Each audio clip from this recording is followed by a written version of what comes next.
شاہ فیصل کے 11 سالہ دور میں ترقی کے کام اس کثرت اور تیزی سے انجام دیے گئے کہ سعودی عرب دنیا کے پسماندہ ملکوں کی فہرست سے خوشحال اور ترقی یافتہ ممالک کی صف میں شامل ہو گیا۔ شاہ فیصل جب تخت پر بیٹھے تو عرب دنیا انتہا پسندانہ قوم پرستی، نسل پرستی، سوشلزم اور دوسرے غیر اسلامی نظریات کی زد میں تھی۔ اگر ابن سعود جنگ بندی پر راضی نہ ہوتے تو فیصل بآسانی باقی کا یمن بھی فتح کر لیتے۔ سعودی عرب پر رجت پسندی اور امریکہ کا ایجنٹ ہونے کا الزام لگایا جاتا تھا، حالانکہ یہ الزام لگانے والے ملک خود روس کے ایجنٹ تھے۔ پاکستان کے صوبہ پنجاب کے ایک بڑے شہر لائل پور کا نام انہی کے نام پر فیصل آباد رکھا گیا، اور دوسری جانب کراچی کی سب سے بڑی شاہراہ پاکستانی ہوائی قوت کی چھاونی کی مناسبت پر شاہراہ فیصل کہلاتی ہے، جس کا نام انہی کے نام سے منسوب ہے۔ VLC پوڈ کاسٹ میں ڈاکٹر ناصر بیگ کے ساتھ ابھی خدمت میں حاضر ہیں۔ فیصل بن عبدالعزیز 1964 سے 1975 تک سعودی عرب کے بادشاہ تھے۔ وہ اتحاد امت کے عظیم داعی تھے۔ اپنے پورے دور حکومت میں اس مقصد کے حصول کے لیے کوشاں رہے۔ شاہ فیصل اپریل سن 1906 کو نجد میں پیدا ہوئے۔ ان کے والد اس وقت امیر نجد تھے۔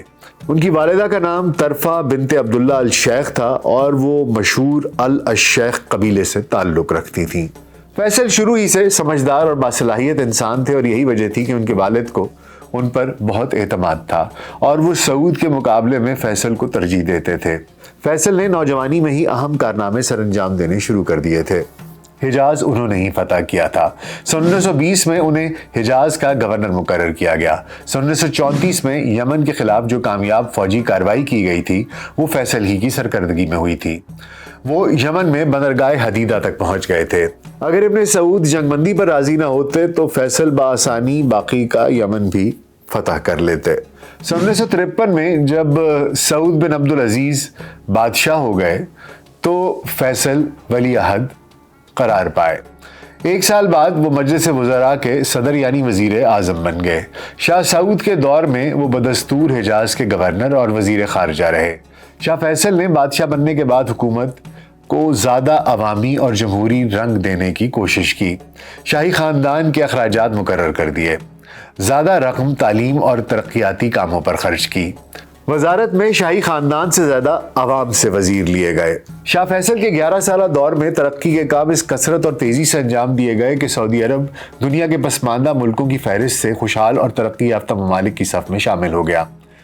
شہروں اور بندرگاہوں کو جدید طرز پر توسیع دی گئی، ہوائی اڈے تعمیر کیے گئے، ملک بھر میں سڑکوں کا جال بچھا دیا گیا، حرم میں توسیع کی گئی اور حاجیوں کو مختلف سہولیات فراہم کی گئیں۔ شاہی محلات کو تعلیمی اور رفاہی اداروں کے سپرد کر دیا گیا۔ مکہ معظمہ، جدہ اور ریاض میں نئی جامعات اور اعلیٰ تعلیم کے ادارے قائم کیے گئے۔ صنعتوں کو ترقی دی گئی اور سن 1967 میں فولاد سازی کا پہلا کارخانہ قائم ہوا۔ سعودی عرب میں پانی کی کمی کی وجہ سے زرعی ترقی کا کام بڑا مشکل ہے۔ شاہ فیصل کے دور میں اس مشکل کو حل کرنے کی کوشش کی گئی اور نئے زیر زمین ذخائر دریافت کیے گئے۔ برساتی پانی روک کر ندی نالوں پر جگہ جگہ بند تعمیر کیے گئے۔ خارجی میدان میں شاہ فیصل کے دور کے کارنامے داخلی کارناموں سے بھی زیادہ اہم ہیں۔ شاہ فیصل جب تخت پر بیٹھے تو عرب دنیا انتہا پسندانہ قوم پرستی، نسل پرستی، سوشلزم اور دوسرے غیر اسلامی نظریات کی زد میں تھی۔ عرب دنیا کے سیکولر اور سوشلسٹ عناصر سعودی عرب کو اپنے نظریات کی راہ میں رکاوٹ سمجھتے تھے۔ سعودی عرب پر رجت پسندی اور امریکہ کا ایجنٹ ہونے کا الزام لگایا جاتا تھا، حالانکہ یہ الزام لگانے والے ملک خود روس کے ایجنٹ تھے۔ صدر جمال عبد الناصر کے زمانے میں دوسرے عرب ممالک کی طرح سعودی عرب کے اندرونی معاملات میں بھی مداخلت کی کوشش کی گئی اور حکومت کا تختہ تک الٹنے کی کاوش ہوئی۔ شاہ فیصل نے نہ صرف یہ کہ ان تمام نظریات سے سعودی عرب کو بچایا، بلکہ چند سالوں کے اندر کئی عرب ممالک کو اپنا نقطۂ نظر اور طرز عمل بدل دینے پر مجبور بھی کر دیا۔ شاہ فیصل کا بہت بڑا کارنامہ ہے کہ انہوں نے فلسطین کے مسئلے کو عرب کی بجائے اسلامی دنیا کا مسئلہ بنا دیا۔ شاہ فیصل نے خارجی معاملات میں بڑی دانشمندانہ اور معتدل پالیسیز اختیار کیں۔ انہوں نے عرب ممالک پر زور دیا کہ مسلمانوں کی بھلائی آپس میں لڑنے میں نہیں بلکہ اتحاد میں ہے۔ اس پالیسی کے تحت شاہ فیصل نے کئی ممالک کے اختلافات دور کیے اور مخالفوں سے سمجھوتے کیے۔ صدر ناصر نے جب نہر سویز کو قومی ملکیت میں لیا تو برطانیہ اور فرانس نے مصر پر حملہ کر دیا۔ اس وقت فیصل نے، جو اس وقت وزیر خارجہ تھے، اختلافات کے باوجود مصری فیصلے کی تائید کی، برطانیہ اور فرانس کی مذمت کی۔ صحرا کے مسئلے پر مراکش اور الجزائر کے درمیان مصالحت کرانے کی کوشش کی، یمن اور مصر کے درمیان تصفیہ کرایا، شام اور عراق کے درمیان دریائے فرات کے پانی پر تنازع دور کرانے میں مدد کی، ایران اور اس کے پڑوسی عرب ممالک کے درمیان اختلافات دور کیے۔ اتحاد اسلام شاہ فیصل کا بہت بڑا نصب العین تھا اور وہ خوش قسمت انسان تھے کہ انہوں نے اپنی زندگی میں اس مقصد میں بے مثال کامیابیاں بھی حاصل کی۔ 1962 میں رابطہ عالم اسلامی کی بنیاد ڈالی گئی، جو مسلمانوں کی پہلی حقیقی بین الاقوامی تنظیم ہے۔ اگرچہ یہ تنظیم شاہ سعود کے زمانے میں قائم ہوئی تھی، لیکن اس کے اصل روح رواں شاہ فیصل ہی تھے، جو اس وقت وزیر خارجہ تھے۔ اس کے بعد شاہ فیصل نے اپریل 1965 میں حج کے موقع پر رابطہ عالم اسلامی کے ایک اجتماع میں دنیا بھر کے مسلمانوں کو اسلام کی بنیاد پر متحد کرنے کا عہد کیا۔ اپنے مقصد کے حصول کے لیے اسی سال انہوں نے 8 نومبر سے اسلامی ممالک کا دورہ شروع کر دیا۔ سب سے پہلے ایران گئے، اس کے بعد بالترتیب اردن، سوڈان، پاکستان، ترکی، مراکش، گینی، مالی اور تیونس کا دورہ کیا۔ شاہ فیصل اگست 1966 میں ترکی گئے اور اس طرح ترکی کا دورہ کرنے والے پہلے عرب سربراہ بن گئے۔ اس دورے سے نہ صرف سعودی عرب اور ترکی کو ایک دوسرے کے قریب آنے میں مدد ملی، بلکہ عربوں اور ترکوں کے درمیان دوستانہ تعلقات کا ایک نیا دور شروع ہو گیا۔ وہ زخم بھرنے لگے جو عربوں کی بغاوت کی وجہ سے ترکوں پہ لگے تھے۔ شاہ فیصل نے انقرہ میں صاف صاف اعلان کیا کہ ہماری طاقت کا سرچشمہ صرف اسلام ہے۔ 19 ستمبر 1966 کو تیونس ان کے دوروں کے سلسلے کی آخری کڑی تھا۔ عرب دنیا میں ان کا دور رحلات الخیر یعنی بھلائی کے سفر کے نام سے مشہور ہے۔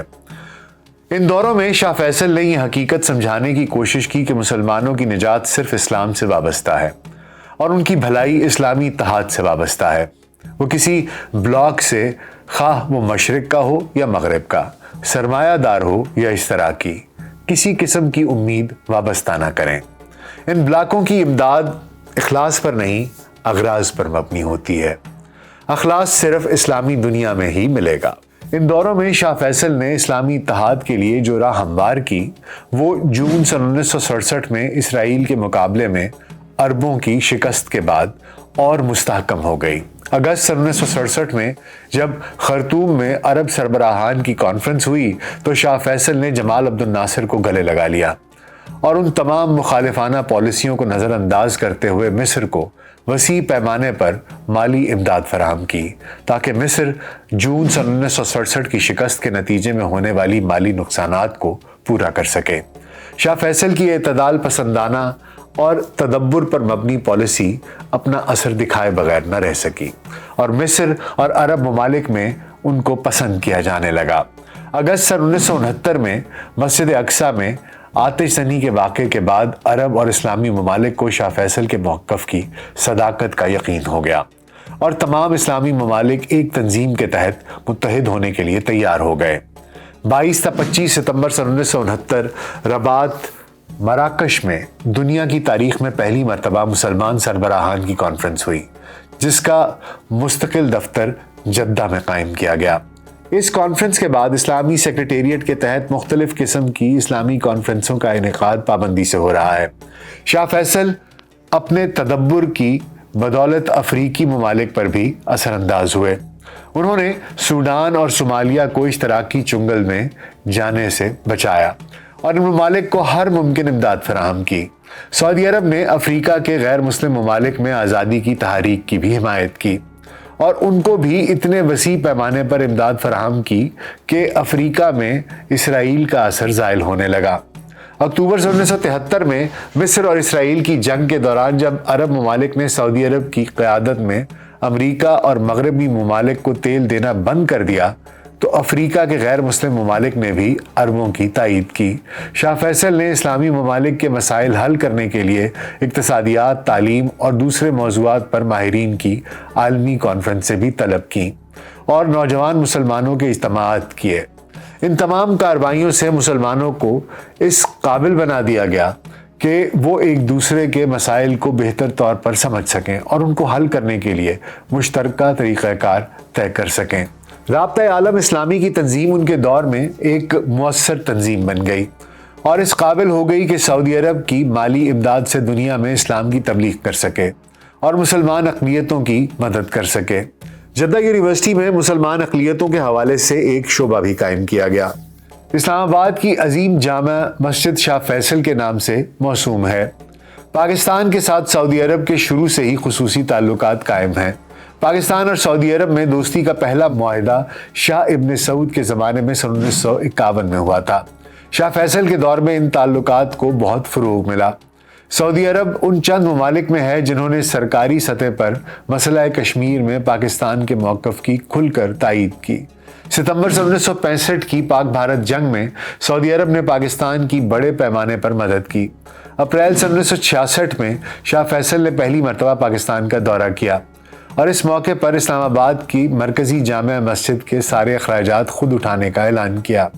یہ مسجد آج شاہ فیصل مسجد کے نام سے دنیا بھر میں جانی جاتی ہے۔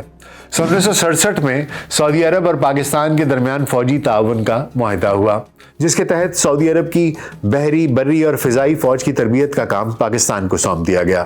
اپریل 1968 میں سعودی عرب سے تمام برطانوی ہوابازوں اور فنی ماہرین کو رخصت کر دیا گیا اور ان کی جگہ پاکستانی ماہرین کی خدمات حاصل کی گئیں۔ شاہ فیصل کے دور حکومت میں سعودی عرب نے 1973 کے سیلاب میں مالی امداد فراہم کی اور دسمبر 1975 میں سوات کے زلزلہ زدگان کی تعمیر و ترقی کے لیے بھی $1 کروڑ کا عطیہ دیا۔ 1971 میں مشرقی پاکستان کی پاکستان سے علیحدگی پر شاہ فیصل کو بہت رنج ہوا اور انہوں نے پاکستان کی جانب سے تسلیم کرنے کے بعد بھی بنگلہ دیش کو تسلیم نہ کیا۔ پاکستان کے عوام ان کو آج بھی قدر کی نگاہ سے دیکھتے ہیں۔ پاکستان کے صوبہ پنجاب کے ایک بڑے شہر لائل پور کا نام انہی کے نام پر فیصل آباد رکھا گیا اور دوسری جانب کراچی کی سب سے بڑی شاہراہ پاکستانی ہوائی قوت کی چھاونی کی مناسبت پر شاہراہ فیصل کہلاتی ہے، جس کا نام انہی کے نام سے منسوب ہے۔ اس کے علاوہ کراچی کے جناح انٹرنیشنل ایئرپورٹ کے قریب ایک بہت بڑی آبادی شاہ فیصل کالونی کہلاتی ہے۔ اسی نسبت سے کراچی کے ایک ٹاؤن کا نام شاہ فیصل ٹاؤن بھی ہے۔ شاہ فیصل بچپن سے ہی اسلام پسند جانے جاتے تھے۔ آپ اور شاہ سعود کے آپس میں اس وقت اختلافات پیدا ہوئے جب آپ نے دیکھا کہ ملک کا خزانہ دن بدن کمزور ہوتا جا رہا ہے اور اقتصادی حالت بھی کمزور ہو گئی ہے۔ نتیجہ یہ ہوا کہ سعودی ریال امریکی ڈالر کے مقابلے میں گر گیا، ملک کی معیشت بھی کمزور ہوتی گئی۔ ملک کے سنگین حالات کے باعث 1960 کے قریب دونوں بھائیوں میں منافرت بڑھ گئی، یہاں تک کہ جب شاہ سعود علاج کے لیے ملک سے باہر گئے تو شہزادہ فیصل نے ایک نئی کابینہ کا اعلان کر دیا۔ جب شاہ سعود کو اس بات کا علم ہوا تو انہوں نے کہا کہ فیصل تو ولی عہد ہے، اس کی کیا حیثیت ہے؟ بادشاہ کے ہوتے ہوئے نئی کابینہ بنا رہے ہیں، اس لیے میں شاہ سعود سعودی فوج کو حکم دے رہا ہوں کہ وہ فیصل کے خلاف کارروائی کرے۔ رد عمل میں شاہ فیصل نے کہا کہ چونکہ میں ولی عہد ہوں اس لیے سعودی نیشنل گارڈز میرے ماتحت ہے۔ اس طرح لڑائی اتنی آگے بڑھ گئی کہ پورا شاہی خاندان اس سے متاثر ہوا۔ نتیجہ یہ نکلا کہ شاہ سعود کو جلا وطن کر دیا گیا اور فیصل سعودی عرب کے فرما روا بن گئے۔ شاہ سعود یورپ چلے گئے، سوئٹزرلینڈ اور کئی دیگر ممالک میں بھٹکتے رہے۔ اس وقت مصر کے سربراہ جمال عبد الناصر جو سعودیوں کے سخت دشمن تھے، انہوں نے شاہ سعود کو قاہرہ بلا لیا۔ پھر شاہ سعود قاہرہ ریڈیو سے شاہ فیصل اور سعودیوں کے خلاف بولا کرتے تھے۔ نتیجہ یہ نکلا کہ شاہ فیصل نے شاہ سعود کی سعودی نیشنلٹی چھین لی اور تمام جائیداد بھی ضبط کر لی۔ 25 مارچ 1975 کو ان کے بھتیجے نے شاہی دربار میں گولی مار کر انہیں قتل کر دیا۔ شاہ فیصل کے بعد ان کے بھائی خالد بن عبدالعزیز تخت نشین ہوئے۔ امید ہے آپ کو آج کا پوڈ کاسٹ پسند آیا ہوگا۔ اپنا بہت خیال رکھیے گا۔ شکریہ۔